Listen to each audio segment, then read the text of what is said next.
సభలో ప్రతి గ్రామ పంచాయతీలో అధికారులని నిలదీస్తే అధికారులు మొత్తము ఉక్కిరి బిక్కిరై వాళ్ళ దగ్గర సమాధానం లేకుండా ఉండే పరిస్థితి ఉండే. ఇలా ఒక ఉదాహరణ చెప్తా మీకు. నా హుజరాబాద్ నియోజకవర్గంలో కూడా నేను గ్రామ సభలు అటెండ్ అయినా. ఎస్, నేను వేదిక మీద కూర్చోకుండా ప్రజలతోని కూర్చొని, నా హుజరాబాద్ నియోజకవర్గ ప్రజలతోనే కూర్చొని వాళ్ళని ప్రశ్నలు అడుగుతూ ఉంటే అధికారుల దగ్గర జవాబు లేదు.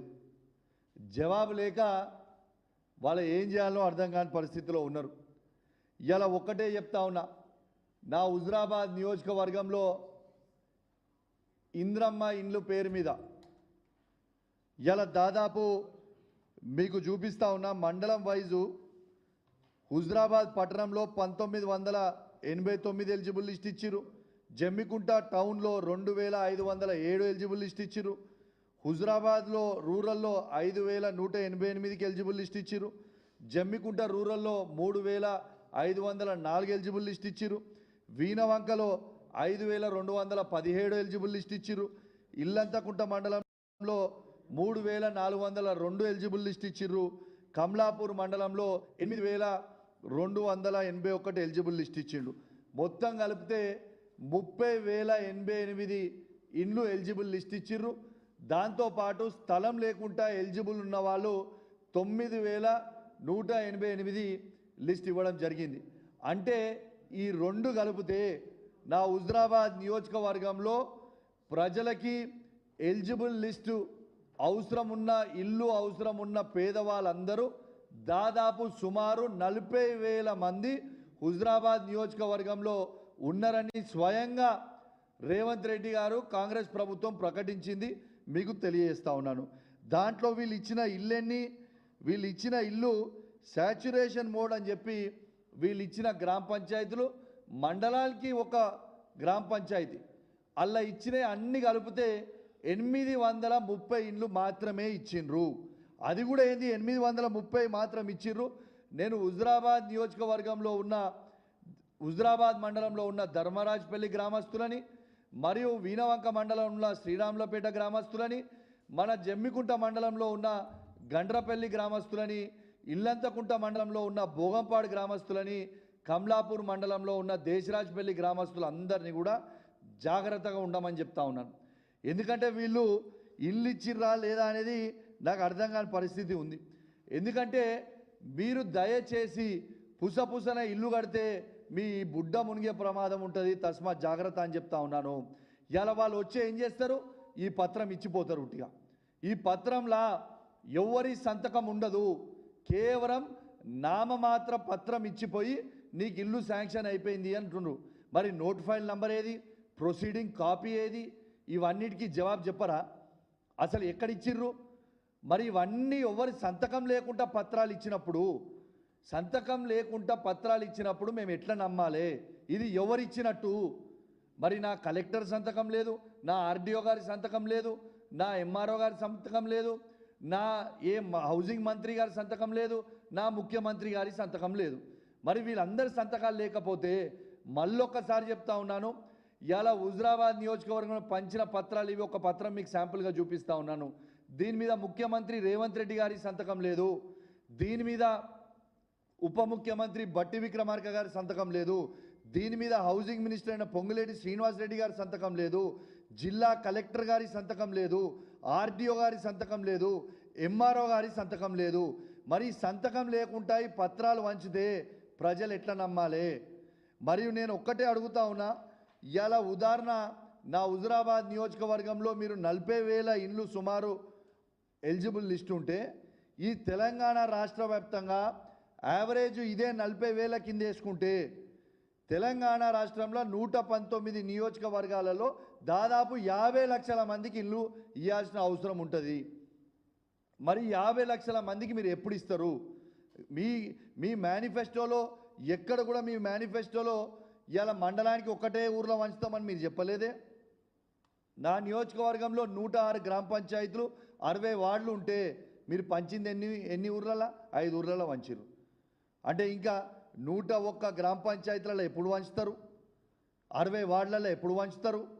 దీనికి ప్రజలకి మీరు జవాబు చెప్పాల్సిన అవసరం ఉన్నది. నేను దయచేసి ఒకటే కోరుతా ఉన్నా, ప్రత్యేకంగా నా హుజురాబాద్ నియోజకవర్గంతో పాటు యావత్ తెలంగాణలో ఉన్న ప్రతి గ్రామ పంచాయతీలో ఎక్కడైతే వీళ్ళు ప్రొసీడింగ్ కాపీలు ఇచ్చినామని చెప్పి అబద్ధం ఆడుతున్నారో, కేవలం పబ్లిక్ని ప్రజలని ఇలా మభ్యపెట్టే ప్రయత్నం చేస్తున్నారో, ఇలా మభ్యపెట్టి ఇలా ఆగమాగం చేసే ప్రయత్నం చేస్తూ ఉన్నారు. ఖచ్చితంగా మీ అందరు కూడా దీన్ని గమనించుకోవాలి. ఎవ్వరు కూడా ఈ పత్రం చూసి మాత్రం తెలంగాణ మొత్తం చెప్తున్న నా హుజురాబాద్ నియోజకవర్గంతో పాటు ఎవ్వరు కూడా ఈ పత్రం చూసి మాత్రం నమ్మి ఇల్లు కట్టకురి. ఇల్లు కడితే మాత్రం మీ బుడ్డ మునుగుడు ఖాయం. ఇది మాత్రం గుర్తుపెట్టుకోరని చెప్పి ఈ సందర్భంగా మీ అందరు కూడా తెలియజేస్తూ ఉన్నాను. అదేవిధంగా ఇంకొకటి చెప్పిండు. ఏమని చెప్పిండు? అది ఏదే కాపీ ఇంతకుముందు వచ్చింది. ఇలా అదేవిధంగా వీళ్ళు ఏమని చెప్పిర్రు? ఇలా ఆత్మీయ భరోసాలో స్థలం లేని ప్రతి ఒక్కరికి మేము ఆత్మీయ భరోసా కింద 12,000 రూపాయలు మేము ఇస్తాము అని రేవంత్ రెడ్డి గారు ఎన్నికల సమయంలో చెప్పిండ్రు.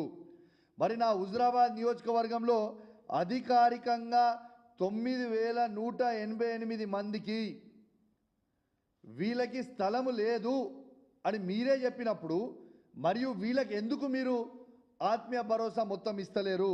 మరి నా హుజురాబాద్ నియోజకవర్గంలో కేవలం 4,597 మందికి మాత్రమే మీరు ఇచ్చిండ్రు.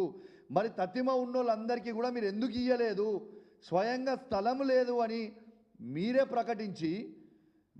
ప్రకటించి మరి ఆత్మీయ భరోసా వాళ్ళకి ఎందుకు ఇయ్యలేదు అనేది కూడా జవాబు చెప్పాలన్నా వద్దా మీరు?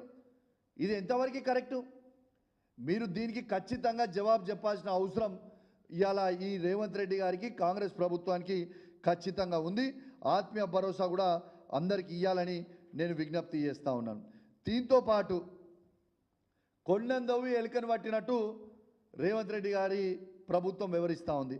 ఇవాళ రైతు భరోసా ఫర్ ఎగ్జాంపుల్ చెప్తున్నా, నా హుజురాబాద్ కాన్స్టిట్యున్సీలో మేము అధికారంలో ఉన్నప్పుడు, కేసీఆర్ గారు అధికారంలో ఉన్నప్పుడు, కేసీఆర్ గారి నాయకత్వంలో మేము పంచినది ఎంత? 1,18,216 ఎకరాలు నా హుజురాబాద్ నియోజకవర్గంలో. వీళ్ళేమో మొత్తం ఎంక్వైరీ చేసి ఇప్పుడు వీళ్ళు వంచేది ఎంత అంటే 1,17,630 ఎకరాలు. అంటే వీళ్ళు తీసింది ఎన్ని ఎకరాలు అంటే కేవలం 586 ఎకరాలు మాత్రమే తీసిండ్రు. రాష్ట్ర వ్యాప్తంగా మీరు చూస్తే ఇది అధికారికంగా ఇచ్చిన రిపోర్ట్. ఇది నేను ఉట్టి కూడా చెప్తలేను, గాలి మాటలు మాట్లాడతలేను. ఇది అధికారికంగా ఇచ్చిన రిపోర్టే తీసుకొని మీ అందరు కూడా చెప్తా ఉన్నాను. ఇలా రాష్ట్ర వ్యాప్తంగా కేసీఆర్ గారి నాయకత్వంలో 1,52,00,000 ఎకరాలకి మేము వేస్తే ఇవాళ 1,50,00,000 ఎకరాలకి మరి రేవంత్ రెడ్డి గారు కూడా వేస్తూ ఉన్నారు అని చెప్పి ప్రకటించారు. ఇవాళ సాక్షిలో నేను చూసిన. మరి 1,50,00,000 ఎకరాలకి మీరు ఇస్తే కొండందవి ఎలుకలు పట్టినట్టు తుగ్లక్ లక్క రేవంత్ రెడ్డి గారు చేసింది నిజమా కాదా? అంటే కేవలం 1.38% మాత్రమే తగ్గించే ప్రయత్నం చేసిండు. అసెంబ్లీలో ఏం అబద్ధాలు ఆడినావు? ఇలా కేసీఆర్ గారి ప్రభుత్వం 22,000 కోట్ల రూపాయలని వృధా చేసింది అని అసెంబ్లీ సాక్షిగా తెలంగాణ రైతాంగం మొత్తం కూడా వినేటట్టు నువ్వు మాట్లాడినావు. మరి ఇవాళ ఏం జవాబు చెప్తావు? నీ 2 లక్షల ఎకరాలు ఇలా తీసేస్తే హార్డ్లీ 200 కోట్ల రూపాయలు కావు, 2,000 కోట్ల రూపాయలు కావచ్చు. Sorry, subject to correction. అంటే 2,000 కోట్లు ఎక్కడ? ఇవాళ ఆ 2,000 కోట్లు కూడా ఖచ్చితంగా అవి కూడా రైతులే. నువ్వు లంగదందా చేసి అన్ని అబద్ధాలు పెట్టి చెప్తా ఉన్నావు. కానీ మరి నీ 22,000 కోట్లు అని చెప్పినావు. మరి 22,000 కోట్లు ఎక్కడ చేసిండు రేవంత్ రెడ్డి గారు? మీరు ఒక్కటి గుర్తుపెట్టుకోండి, కేసీఆర్ గారు మీలక్క తుగ్లక్ పనులు చేయడు. కేసీఆర్ గారు ఏ పని చేసినా పగడబందీ చేస్తారు. ఇలా కేసీఆర్ గారు ఒక్కసారి కూడా ఏ రైతుని కూడా రైతు భరోసా కోసం వచ్చి ఇలా అప్లికేషన్లు పెట్టుకొని ఒక్కసారి కూడా చెప్పలేదు. ఇలా ఆఫీసులో చుట్టూ ఏ ఒక్కనాడు కూడా కేసీఆర్ గారు ఒక్క రైతుని కూడా ఆఫీసులో చుట్టూ తిప్పలేదు. హైదరాబాద్లో సెక్రటేరియట్లో కేసీఆర్ గారు బటన్ ఒత్తితే ఇలా టింగ్ టింగ్ టింగ్ టింగ్ అని కేసీఆర్ గారి నాయకత్వంలో రైతు బంధు ఆ రోజు రైతుల అకౌంట్లలో పడ్డాయి. నీలక్క రేవంత్ రెడ్డి గారు తుగ్లక్ పాలన ఏనాడు కేసీఆర్ గారు చేయలేదు. నువ్వు పెద్ద జోకర్ వైపోయినావు, ఒక తుగ్లక్ వైపోయినావు. ఖచ్చితంగా తెలంగాణ రైతాంగం మొత్తం కూడా నిన్ను చూస్తూ ఉంది. నవ్వుతా ఉన్నారు నేను చూసి. అసలు నువ్వు ఏం చెప్తున్నావు, నువ్వు చెప్పేదేంది, నువ్వు చేసేదేంది అని ఇలా పబ్లికే నవ్వుతా ఉన్నారు. ఇలా స్వయంగా మీరు చూడొచ్చు, ఇలా రైతు బంధుని 15,000 రూపాయలు రైతు బంధు వేస్తామని చెప్పింది ఇదే రేవంత్ రెడ్డి గారి మేనిఫెస్టోలో పెట్టలేదా? ఇలా భూమి లేని ప్రతి రైతు కూలికి 12,000 రూపాయలు ఇస్తామని చెప్పింది నీ మేనిఫెస్టోలో పెట్టలేదా? మరి భూమి లేని యావరేజ్గా ఇదే 10,000 లెక్క తీసుకుంటే ఇంటూ 119 వేయండి. వాళ్ళందరికీ ఎందుకు వేస్తలేవు? మరి వాళ్ళకి ఎందుకు వేస్తలేవో జవాబు చెప్పాలి కదా. రేవంత్ రెడ్డి గారు, మీరు బాగా అతి తెలివి అనుకుంటున్నారు. బాగా తెలివి ఉన్నది మాకు, మేము ఏం చెప్పినా నడుస్తుందని అనుకుంటున్నాం. కానీ ప్రజలు నిన్ను చూసుకొని చీచీ అని కొడుతున్నారు. నిన్ను ప్రజాపాలన అనే పరిస్థితి అంటలేరు. ఇది ప్రజలందరూ కూడా ఏమంటున్నారు అంటే నీ మీద ఉంచేసే పాలన నడుస్తుంది అని అంటున్నారు. ఇలా నీకే సిగ్గుండాలి. ఇప్పటికే ఇజ్జత్ మానం మొత్తం తీసుకున్నావు. ఇకనన్నా అబద్ధాలు చెప్పుడు బంద్ చేయి, ఇజ్జత్ పోతుందని చెప్పి ఈ సందర్భంగా తెలియజేస్తా ఉన్నాను. ఇంకొకటి పెద్ద ఇలా రియాలిటీ షో అయినట్టు ఇవాళ ఇంకొకటి చాలా పెద్దగా అయింది. ప్రెస్ మిత్రులందరూ కూడా దీన్ని ప్రత్యేకంగా కవర్ చేయాలి, మీరు కూడా గమనించాలని విజ్ఞప్తి చేస్తూ ఉన్నాను. ఇవాళ రేవంత్ రెడ్డి గారి నాయకత్వంలో సునీల్ కన్గోల్ గారు మా 10 మంది ఎమ్మెల్యేలని బీఆర్ఎస్ పార్టీ నుంచి కోట్ల రూపాయలు ఇచ్చి కొనుగోలు చేయగలిగిండు. కానీ ఇదే సునీల్ కన్గోల్ గారు మాత్రం రేవంత్ రెడ్డి గారు చెప్తే తెలంగాణ కాంగ్రెస్లో ఏ పాలన బాగుందని ట్వీట్ చేపిస్తే, ఇవాళ ఏ పాలన బాగుందని ట్వీట్ చేయిస్తే దాదాపు దీంట్లో 87,000 మంది ఓట్లేసిర్రు. అంటే ఇంకెక్కువనే, 87,000. మళ్ళీ నేను లోపలికి వచ్చేటప్పుడు చూస్తే 90,000 అయింది. 87,000 మంది ఓటేస్తే 67% కేసీఆర్ గారి పాలన అద్భుతంగా ఉందని ఇవాళ స్వయంగా చెప్పింది కూడా మీ అందరు కూడా చూడొచ్చు. ఇవాళ దీంతో పాటు దీన్ని బట్టే అర్థం చేసుకోవాలి. ఇవాళ సునీల్ కన్గోల్ గారు, రేవంత్ రెడ్డి గారి నాయకత్వంలో సునీల్ కన్గోల్ గారు మా 10 మంది ఎమ్మెల్యేలని కోట్లాది రూపాయలు ఇచ్చి కొనుగోలు చేసుకుంటూ, కానీ రేవంత్ రెడ్డి గారు ఆదేశాల మేరకు ఇవాళ తెలంగాణ కాంగ్రెస్ అఫీషియల్ ట్విట్టర్ అకౌంట్లో సునీల్ కన్గోల్ కి ఇవాళ ప్రజలు గిప్ప గుద్దుతే దిమ్మ తిరిగిపోయి కింద పడిపోయే పరిస్థితికి వచ్చింది ఇవాళ ఆన్సర్. ఇది బాబు, ప్రజలంటే ఏమనుకుంటావు, తమాషా అనుకుంటున్నావా? నీ ఇష్టం ఉన్నట్టు అబద్ధాలు చెప్తుంటే, నీ ఇష్టం ఉన్నట్టు చేస్తుంటే ఇలా ప్రజలు ఏం చూస్తలేరు అనుకుంటున్నావా? ఎంతసేపు కేసీఆర్ గారి మీద ఏడుస్తావు నువ్వు? ఎంతసేపు కేసీఆర్ గారి మీద ఏడుస్తావు? సంవత్సరం అయింది మీరు వచ్చి, సిగ్గు అనిపిస్తలేదా నీకు? నువ్వు అధికారంకి వచ్చి ఏడాది దాకా ఇది 3వ సీజన్ నడుస్తుంది. ఈ 3వ సీజన్లో రైతు బంధు నువ్వు ఎందుకు వెయ్యలే రైతులకు ఇప్పటిదాకా 1 రూపాయి కూడా అని నేను అడుగుతా ఉన్నాను. అంటే పూర్తి అబద్ధాలు చెప్తా ఉన్నారు. తెలంగాణ ప్రజలారా మీకు దండం పెట్టి చెప్తా ఉన్నాను, రేవంత్ రెడ్డి గారు పక్కా మోసం చేస్తూ ఉన్నాడు. మళ్ళా కేవలం సర్పంచ్ ఎలక్షన్ల కోసం, జెడ్పీటీసీ ఎలక్షన్ల కోసం, ఎంపీటీసీ ఎలక్షన్ల కోసం, కౌన్సిలర్ ఎలక్షన్ల కోసం మీకు అబద్ధాలు చెప్పే ప్రయత్నం మరొక్కసారి చేస్తూ ఉన్నారు. ఎందుకు చెప్తున్నా అంటే, నిన్నేమన్నాడు, 26 తారీఖున మీకు జనవరి 26 తారీఖున రైతు బంధు ఏమైనా టక్ ఇవాళ జనవరి 26 తారీఖున మీకు టకీ అని మీ అకౌంట్లో పడతాయి రైతు బంధు అని చెప్పినావు. నీ టకీ ఎక్కడ పోయింది? నీ బొందాన్ని బొకం ఎక్కడికి పోయింది రేవంత్ రెడ్డి అని నేను అడుగుతున్నా. నీకు సిగ్గులేదా అని కొంచెం కూడా? ఇలా 26 తారీఖు అయింది. నేను ఎన్ని ఎకరాలకు వేసినావు? నాకు 500 ఎకరాలకు వేసినట్టున్నావు ఆ రోజు. మరి ఈ 3 రోజుల నుంచి మళ్ళీ 1 రూపాయి ఎందుకు పడలే? ఈ 27 తారీఖు ఏమైంది, 28 తారీఖు ఏమైంది, 29 తారీఖు ఏమైంది, 30 తారీఖు ఏమైంది? అంటే ఫిబ్రవరి 5వ తారీఖుకి ఎలక్షన్ కోడ్, ఎమ్మెల్సీల ఎలక్షన్ కోడ్ వచ్చింది. కోడ్ ద్వారా అన్నీ కూడా ఎగ్గొట్టి ఇలా ప్రజలకు అందరూ కూడా ఎలక్షన్ కోడ్ వచ్చింది, నేను ఏం చేయాలని చెప్పే ప్రయత్నం చేస్తూ ఉన్నాడు. ఇవాళ అంటే ఏం చేస్తుండు?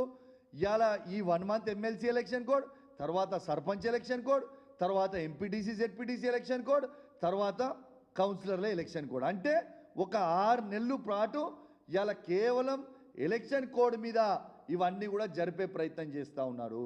నిన్న కూడా మళ్ళీ సర్పంచ్ దానికోసం ఎలక్షన్ల కోసం నా హుజురాబాద్ నియోజకవర్గంలో శాచ్యురేషన్ మోడ్లో కేసీఆర్ గారు దళిత బంధు అనే పైలట్ ప్రాజెక్ట్ మొదలు పెడితే ఇలా అద్భుతంగా 18,500 మంది కుటుంబాలకి నా నియోజకవర్గంలో మాత్రం ఇచ్చినప్పుడు ఈయన అధికారంకి వచ్చిన తర్వాత నా నియోజకవర్గంతో పాటు యావత్ తెలంగాణలో ఉన్న 119 నియోజకవర్గాలలో అన్ని నియోజకవర్గాలలో దళిత బంధుని ఆపిండు రేవంత్ రెడ్డి గారు. ఇలా కేసీఆర్ గారి నాయకత్వంలో మేము అద్భుతంగా పోరాటం చేసిన తర్వాత నిన్న ఇలా అది రిలీజ్ చేయమని చెప్పి నేను ఆర్డర్ ఇచ్చిండు. అది కూడా మోసమే. ఎందుకంటున్నా అంటే 5 రోజుల ఎలక్షన్ కోడ్ వస్తే ఖచ్చితంగా 5 రోజుల ఎలక్షన్ కోడ్ వస్తే మళ్ళీ ఎలక్షన్ కోడ్ ఉంది అని చెప్పి మళ్ళీ ఆపే ప్రయత్నం చేస్తూ ఉన్నాడు. ఇది వాస్తవము.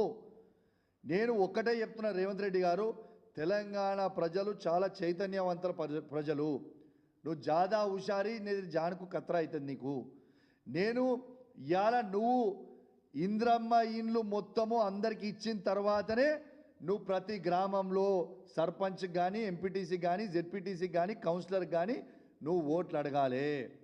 ఇలా ప్రతి ఒక్కరికి ఆత్మీయ భరోసా నువ్వు వేసిన తర్వాతనే 1,02,00,000 మందికి నువ్వు వేసిన తర్వాతనే నువ్వు సర్పంచ్కి కానీ ఎంపీటీసీకి కానీ కౌన్సిలర్లకు కానీ నువ్వు ఓట్లు అడగాలి.